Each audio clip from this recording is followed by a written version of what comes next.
यहाँ पर प्राइस एक डाउन ट्रेंड में थी।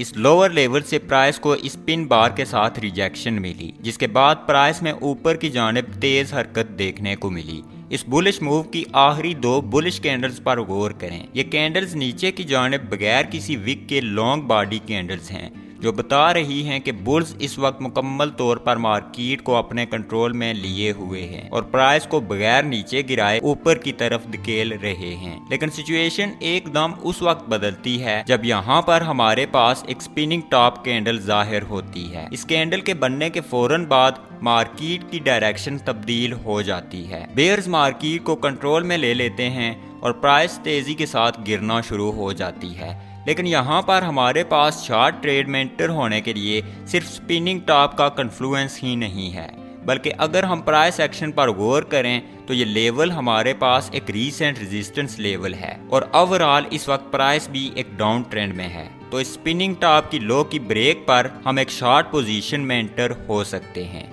उसके बरअक्स अगर हमने नीचे से कोई पोजीशन ओपन कर रखी है तो स्पिनिंग टॉप की लो के ब्रेक पर हम उस पोजीशन को क्लोज कर सकते हैं। तो स्पिनिंग टॉप या स्पिनिंग बॉटम कैंडलस्टिक पैटर्न कैसे इतना पावरफुल है, इसके पीछे की साइकोलॉजी क्या है, आप कैसे इसको बेहतरीन तरह से ट्रेड कर सकते हैं, यही हमारी आज की वीडियो का टॉपिक है।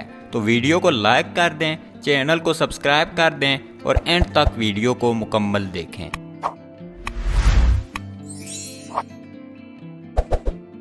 Spinning top candlestick small body के साथ बनती है, जिसकी दोनों विक्स लंबी होती हैं।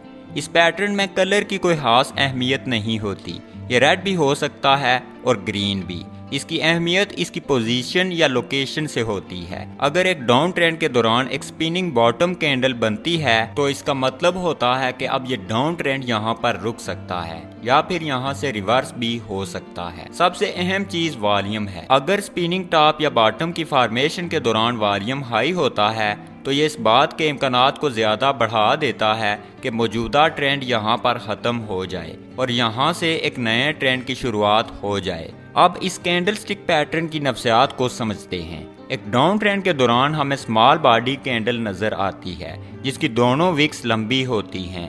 ये इंडिसीजन या अदम फैसला की निशानदेही करता है।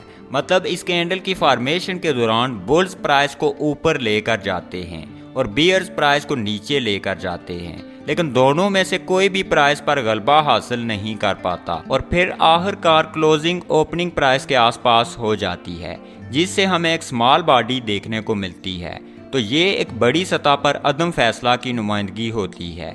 ये चीज़ बताती है कि चूंकि सेलर्स प्राइस को बड़ी तेज़ी के साथ नीचे लेकर आ रहे थे और अब उनकी रफ्तार भी सुस्त पड़ चुकी है और इजाफी तौर पर वो मार्केट पर अपने कंट्रोल को भी बरकरार नहीं रख पा रहे, तो यहाँ पर ये ट्रेंड ख़त्म हो सकता है और अगर बायर्स हिम्मत करते हैं तो एक अप ट्रेंड शुरू हो सकता है। तो अगर इसके बाद बनने वाली कैंडल या उसके बाद बनने वाली कैंडल इसके हाई को ब्रेक कर देती है तो हम एक लॉन्ग पोजीशन में एंटर हो सकते हैं। हमारा स्टॉप लॉस इसकी लो के नीचे होगा। एक अप ट्रेंड के दौरान अगर हमें एक स्मॉल बॉडी कैंडल देखने को मिलती है जिसकी दोनों विक्स लंबी हैं तो ये यहाँ पर एक अदम फैसला की नुमाइंदगी कर रही है। इसका मतलब है कि दोनों इतराफ के दरमियान डोमिनेंस की काफी लड़ाई के बाद कोई भी साइड वाजे तौर पर कामयाब नहीं हुई और इस वक्त मार्केट पर कोई भी साइड वाजे तौर पर गालिब नहीं है, क्योंकि बायर्स ने प्राइस को ऊपर पुश किया, सेलर्स ने प्राइस को नीचे की तरफ पुश किया और आखिरकार कैंडल ओपनिंग प्राइस के आसपास ही क्लोज हो गई।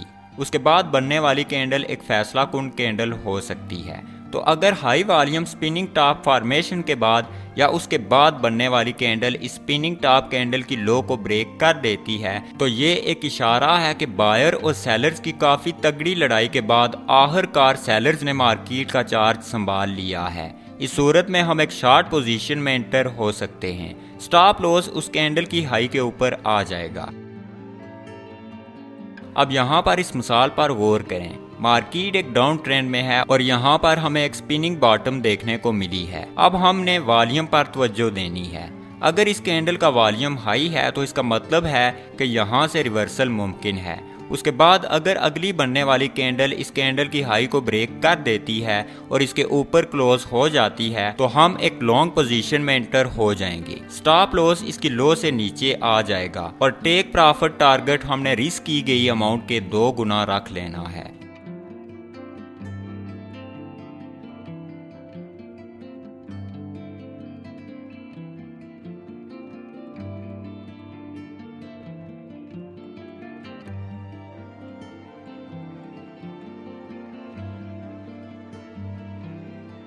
यहाँ पर हमारे सामने एक अप ट्रेंड है, जिसके बाद यहाँ पर हमें हाई वॉल्यूम के साथ एक स्पिनिंग टॉप देखने को मिली है। यहाँ पर हमें कलर से कोई फर्क नहीं पड़ता, इसका कलर रेड भी हो सकता है और ग्रीन भी।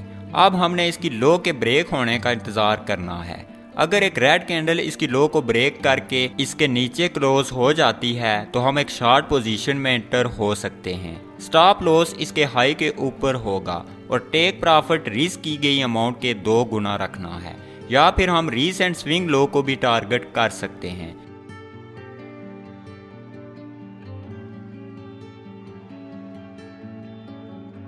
अब ये चार्ट हमारे पास थोड़ा सा अलग है। ये हमारे पास यहाँ एक सपोर्ट लेवल है, प्राइस इस लेवल से होकर ऊपर चली जाती है, उसके बाद प्राइस दोबारा इस लेवल को अप्रोच करती है, जिस पर हमें यहाँ इस सपोर्ट लेवल पर स्पिनिंग बॉटम कैंडल देखने को मिलती है, जिस पर वॉल्यूम भी हाई होता है। अब यहाँ पर हमारे पास एक कन्फ्लुएंस फैक्टर भी है, क्योंकि यहाँ पर एक सपोर्ट लेवल है जहाँ पर आमतौर पर बायर्स एक्टिव होते हैं और यहाँ पर इस कैंडल की फॉर्मेशन हमारे लिए लॉन्ग के सिग्नल की कंफर्मेशन है। तो इस जगह हम इस कैंडल की हाई के ब्रेक पर एक लॉन्ग ट्रेड में एंटर हो सकते हैं और इसकी लो के नीचे यहाँ पर हमारा स्टॉप लॉस आ जाएगा।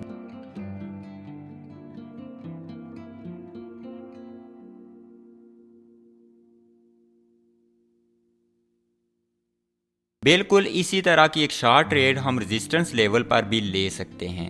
प्राइस इस रेजिस्टेंस लेवल पर जाती है और पलट जाती है, जिसके बाद प्राइस दोबारा इस रेजिस्टेंस लेवल को अप्रोच करती है, जिसके बाद यहाँ पर स्पिनिंग टॉप कैंडल बनती है।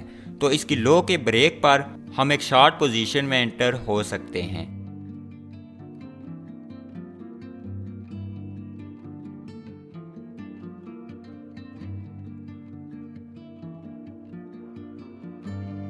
अगर आपने कुछ नया सीखा तो वीडियो को लाइक कर दें और चैनल को सब्सक्राइब कर दें।